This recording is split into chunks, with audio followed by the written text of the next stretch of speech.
वज़ीर बल्दियात पंजाब ज़ीशान फ़ीक ने monsoon season के अख्ताम पर सड़कों के किनारों पर मौजूद गर्द फौरी तौर पर साफ़ करने की हदायत की है। सिविल सेक्रेटेरिएट में वेस्ट मैनेजमेंट कंपनियों के CEOs के ज़रिए वीडियो लिंक इजलास की सदारत करते हुए उन्होंने कहा कि स्मोक सीज़न की आमद है और गर्दो गुबार माहौलियाती आलूदगी फैलाने की एक बड़ी वजह है। इजलास में secretary local government Shakeel Ahmed Mian और स्पेशल सेक्रेटरी आसिया गुल ने भी शिरकत की। इस मौके पे सॉल्ट वेस्ट मैनेजमेंट कंपनियों की कारकर्दगी और नए मनसूबों का जायज़ा लिया गया।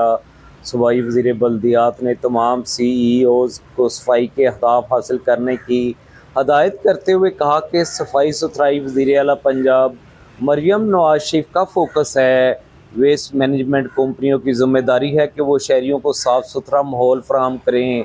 ज़ीशान फ़ीक ने कहा कि मुमकिन स्मोक के पेश नज़र सड़कों की सफाई पर ख़ास तवज्जो दें। सड़कों के किनारों पर बरसाती मौसम के दौरान जमा होने वाली गर्द फ़ौरन साफ़ की जाए। उन्होंने कहा कि सीनियर वज़ीर की ज़ेर सदारत इजलासों में स्मोक से निपटने के लिए जो हदायत जारी की गई हैं इन पर सख्ती से अमल दरामद यकीनी बनाया जाए। इजलास के दौरान सेक्रेटरी बल्दिया शकील अहमद मियाँ ने तमाम वेस्ट मैनेजमेंट कंपनियों की परफॉर्मेंस का फर्दन जायज़ा लिया और ज़रूरी हदायत जारी की।